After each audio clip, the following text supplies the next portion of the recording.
que eu vou te orientar, tá? Isso que tu fez não pode. É errado. Subir a calçada e atravessar para fazer essa conversão. Tá? Tá bom. É multa. Então tu faz a volta aqui, ó. Vai aqui, tu vai ver que tem uma placa logo em seguida. Ou antes também tem. E para te fazer isso é o retorno, mas tu sabe, né? Não, sei. Saber a gente sabe, né? Tá? Saber a gente Hoje eu sabe. vou te orientar, não vou fazer auto de infração. Aham. Só da próxima vez que não faz, hein? Tá bom então, obrigado. Obrigado. Feito. Faz a volta lá dentro. Tá, eu posso por aqui agora? Não, aí eu faço a volta. Tá. Tem. É depois. E a volta, pra onde vem, andar pela calçada é 800 pau, né? Aham. Tá, eu sei que eu sei por lá, mas por aqui eu tenho que passar por cima do viaduto ali, por baixo. É onde, cara?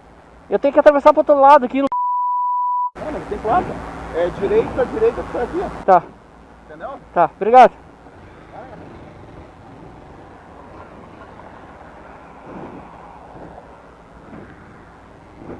Olá, eu sou o professor Carlão, sejam muito bem-vindos ao Manual do Trânsito, o mais completo canal sobre trânsito e mobilidade humana do YouTube Brasil. No vídeo de hoje nós vamos falar do que diz a nossa legislação em relação a agentes que são mais rigorosos no cumprimento da lei, enquanto há agentes de trânsito que possuem jogo de cintura. Mas antes, te faço o seguinte questionamento. Você já ouviu falar de frases do tipo: o agente de trânsito, antes de autuar, deve orientar os condutores? Ou o Código de Trânsito define que o agente de trânsito deve ter uma postura educadora antes de agir de forma punitiva? Já ouviu? Bom, vamos imaginar que houve uma infração de trânsito de fato e que em um caso o agente foi muito rigoroso e em outro caso agiu com bom senso, como se costuma dizer. É importante dizer que o Código de Trânsito brasileiro vigora desde 1998 e antes dele o que prevalecia era o Código Nacional de Trânsito e o regulamento do Código Nacional de Trânsito. Daí, talvez venha o entendimento que as pessoas ainda preservam.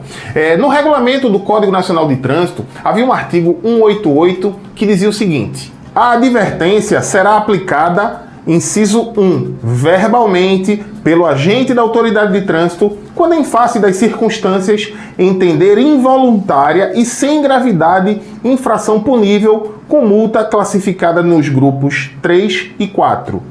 Os grupos 3 e 4 são o que hoje equivaleria a infrações leves ou médias. Portanto, segundo o regulamento do Código Nacional de Trânsito, que vigorou até 1998, antes da vigência do atual código, era sim possível a advertência verbal em determinados casos. Mas atualmente, a legislação de trânsito, ela norteia a ação do agente de uma outra forma. Essa previsão que existia anteriormente não existe mais.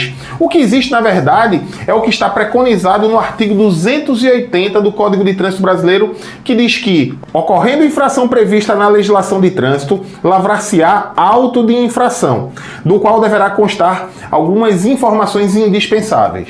Esse artigo deixa claro que, se ocorre a infração, o agente deve lavrar o auto de infração. E essa informação é complementada no Manual Brasileiro de Fiscalização de Trânsito, que norteia o trabalho dos agentes e diz o seguinte: o auto de infração de trânsito traduz um ato vinculado na forma da lei, não havendo discricionariedade com relação à sua lavratura, conforme dispõe o artigo 280 do Código de Trânsito Brasileiro. Portanto, é importante saber que, conforme a legislação de trânsito, ao agente cabe apenas autuar quando constatada uma infração. Ele não pode deixar de autuar. Sendo certo que, se deixar de autuar mediante satisfazer um interesse pessoal, pode inclusive incorrer no crime de prevaricação ou até mesmo de corrupção passiva, conforme o caso. Certamente, a maioria das pessoas devem discordar desse dispositivo.